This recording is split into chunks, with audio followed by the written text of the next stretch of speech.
எல்லாரும் இன்புற்றிருக்க நினைப்பதுவே அல்லாமல் வேறொன்றறியேன் பராபரமே. ஸோ கன்னிராசிக்காரர்களுக்கு உண்டான இந்த பிப்ரவரி மாத பலன்கள் அப்படின்னு பார்க்கும்பொழுது முதல் தொழில் வருமானம் அப்படின்னு எடுத்துக்கிட்டோம்னா தொழிலில் கொஞ்சம் நீங்கள் கவனமாக இருக்க வேண்டியது அப்படிங்கிறது அவசியம். ஸோ தொழில் ஆனாலும் சரி, இல்லை நீங்கள் ஏதாவது ஒரு இடத்துல வேலைக்கு போயிட்டு இருக்கீங்க அப்படின்னு சொன்னாலுமே சரி, நீ ஒன்று நினைக்க அது ஒன்று நடக்க அப்படின்னு சொல்லக்கூடிய ஒரு மாறுபாடான ஒரு அமைப்பு அப்படிங்கிறதா இருக்குது. தினசரி வேலைக்கு போகிறதுக்கு முன்னாடி, இல்லை நீங்கள் உங்கள் கம்பெனி வச்சுருக்கீங்கன்னா அந்த கம்பெனிக்கு போகிறதுக்கு முன்னாடி போகிற வழியில் வீட்டு பக்கத்தில் எங்காவது முருகன் கோயில் இருக்குது அப்படின்னு சொன்னால் வெளியே நின்று இப்படின்னு ஒத்தட்டுக்கு மொத்தம் கொடுக்கறது இல்லை, செருப்பாவை தூட்டு போட்டு உள்ளே போய் பொறுமையாக சாமியை கும்பிட்டு சாமி இன்னைக்கு ஒரு நல்ல நாளாக கூட அப்படிங்கிற மாதிரி கேட்டுட்டு தினசரி வேலைக்கு போகிறது அப்படிங்கிறது சிறப்பு. இது இன்னைக்கு மட்டும் இல்லை, இந்த பிப்ரவரி மாதம் முழுக்க அது போல இருப்பது அப்படிங்கிறதான் நல்லது. இந்த பதிவும் உங்களுக்கு ஜனவரி மாதமே வந்துடும். இப்போலேருந்தே அப்படித்தான் சூழல் இருக்குது. ஸோ அதனால் இப்போலேருந்தே அதை முழுமையாக பயிர் ஒரு செயலாக உங்களுடைய வாழ்க்கையில் கொண்டு வந்துக்கிறது அப்படிங்கிறது நல்லது. காலையில் ஒரு வேளை போக முடியலன்னாங்க, மத்தியானம் போகலாங்களா, சாயங்காலம் போகலாங்களா, என்ன வேணாலும் பண்ணுங்க. காலையில் போகும்போது போகணும்னு சொல்கிறேன். பண்ண முடியல எனக்கு அது இதுன்னு ரீசன் சொல்கிறீங்கன்னா அது உங்களோட இது மொத்தம் கோயில் போனீங்கன்னா சரிங்களா. ஸோ அதனால அது கவனமாக இருந்து பார்த்துக்குங்க. வருமானத்தில் எந்த குறையும் இல்லை. வேலையில் தான் கொஞ்சம் ஒரு டென்ஷன், நாமும் நினைக்காத ஒன்று நடக்குன்னு அப்படிங்கிற மாதிரி இருக்குது. பட் வருமானம் நல்லபடியாகவே இருக்குது, எந்த விதமான குறைகள் அப்படிங்கிறது இல்லை. சிறு பயணங்கள் நீங்கள் சந்திக்க வேண்டியிருக்கும். எப்போ அப்படின்னு சொன்னால் பிப்ரவரி 12ஆம் தேதிக்கு அப்புறம்லாம் பார்த்தீங்க அப்படின்னு சொன்னால் சிறு பயணங்கள் சந்திக்க வேண்டிய அவசியம் இருக்கும். அதாவது பெர்மனன்ட் ஸ்டே எல்லாம் கிடையாது. வெளி ஊராகட்டும் வெளிநாடாகட்டும் போயிட்டு இமிடியேட் ரிட்டர்ன் பேக் அப்படிங்கிற மாதிரி இருக்கும். ஸோ அந்த மாதிரி ஒரு சிறு பயணங்கள் எல்லாமே நீங்கள் சிறு கால அளவு கொண்ட பயணங்கள் அதில் நீங்கள் சந்திக்க வேண்டியது இருக்கும்னால சாத்தியக்கூறுகள் அப்படிங்கிறது உண்டு. அண்ட் குடும்பத்திற்கு தேவைப்படக்கூடிய பொருள் வரவு வருமானம் அப்படின்னு பார்க்கும்பொழுது நல்லபடியாகவே இருக்கு, எந்த விதமான குறைகளும் இல்லை. நம்மளுடைய வாழ்க்கை துணை நமக்கு நல்லபடியான ஒரு சப்போர்ட்டிவாகவே இருக்காங்க. வாழ்க்கை துணையினுடைய குடும்பத்தாரும் பொருள் வரவுலையோ குடும்பத்தை நல்லபடியாக பாதுகாத்துக்கிறது, நல்ல ஒரு மதிப்பு மரியாதையோட வச்சுக்கிறது, பொருள் அளவுலையும் சரி இல்லைங்களா. ஸோ அதில் எல்லாத்துலேயுமே நல்லபடியாக வரவில் நமக்கு உறுதுணையாக இருக்கிறார்கள். வாழ்க்கை துணையினுடைய சப்போர்ட் உங்களுக்கு நல்லபடியாகவே இருக்குது. கொடுத்த வாக்கையும் உங்களால் நல்லபடியாக காப்பாற்ற முடியும். அதிலெல்லாம் எந்த விதமான குறைகளும் இல்லை. இருக்கக்கூடிய முயற்சிகள் அதில் சிறு சிறு தலைதாமதங்கள் சொன்ன மாதிரி முருகனை உதட்டு மொத்தம் கொடுத்துட்டு போகிறதில்ல, பொறுமையாக கோயிலுக்குள்ளே போயிட்டு அப்போ அதுக்கேற்ற மாதிரி காலை நேரத்தில் எந்திரிச்சு கிளம்பணும்னு புரிஞ்சுக்கணும் சரிங்களா. ஸோ காலையில் கோயிலுக்கு போய் முருகனை பார்த்துட்டு உங்களுடைய நாளை தொடங்குவது அப்படிங்கிற சிறப்பு. இது ரொம்ப அவசியம்.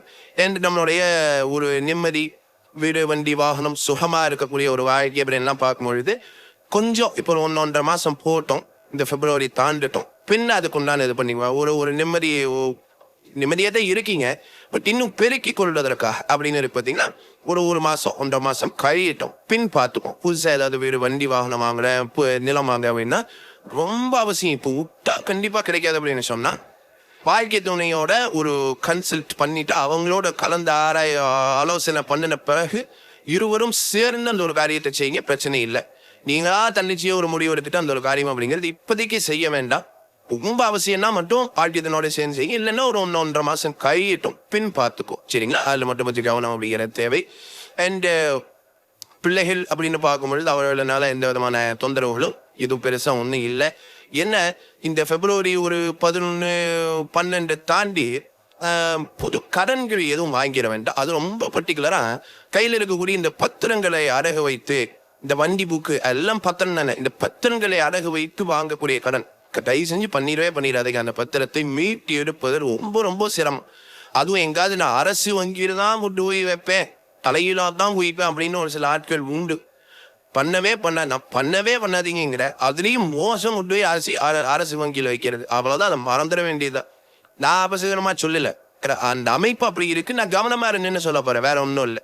என்ன பண்ணுறது அதுக்கு, நான் என்ன பண்ணுறது அதுக்கு, இப்போ அப்படிதான் இருக்கு சரிங்களா. உங்களுடைய தனிப்பட்ட ஜாதகம் ஒருவேளை இதுக்கு சப்போர்ட் பண்ணிருச்சுன்னு வச்சுங்களேன், இது வலுவாக வேலை செஞ்சோம். ஸோ அதனால கொஞ்சம் கவனமாக இருந்து பார்த்துங்க. பிப்ரவரி 11, 12, பிப்ரவரி 27க்கு அப்புறம் கூட பிரச்சனை இல்லைங்க. அந்த பிப்ரவரி 11லேருந்து 27 ஒரு 16 நாள் ஸோ கவனமாக இருக்க வேண்டியது அவசியம். அந்த பத்திரங்களை அடகு வைத்து எந்த ஒரு காரியத்தையும் செய்ய வேண்டாம், கவனம் தேவை. பிறகு நம்மளுடைய வாழ்க்கை உடல் உபாதை அப்படின்னு இருக்கும்போது பிள்ளைகள் வழின்னு அப்படிதான் ஆரம்பித்தேன். பிள்ளைகள் வழியில் எந்த விதமான குறைகளும் இல்லை, அதனால தான் அப்படி ஈஸியாக கடந்து போயிட்டேன். அவர்களை நினைத்து உங்களுடைய மன வருத்தம் அப்படிங்கிறது எதுவும் தேவையில்லை. நமக்கு மரியாதை உண்டானபடி தான் அவர்கள் நடந்துக்கவும் செய்கிறாங்க. உடல் உபாதை அப்படின்னு பார்க்கும்பொழுது கால் வலி, இந்த எலும்பு சார்ந்த தொந்தரவுகள் அப்படிங்கிறத கொஞ்சம் சந்திக்க வேண்டிய ஒரு சூழல்ல தான் இருக்கு. ஸோ அதில் கொஞ்சம் கவனமாக இருக்க வேண்டியது அவசியம். வாழ்க்கையத்தோடனே முன்னமே பார்த்துறோம், உங்களுக்கு 100% சப்போர்ட்ல இருக்கக்கூடிய ஆளாக இருக்காங்க. ஸோ நல்லபடியாகவே இருக்குன்னு பாருங்க. மறைமுக எதிரிகள் உண்டு, எங்க உண்டு? தொழில் செய்யக்கூடிய இடத்துல நீங்க வேலை செஞ்சாலும் சரி, சுய தொழில் செஞ்சாலும் சரி, மறைமுக எதிரிகள் அப்படிங்கிறவங்க உண்டு.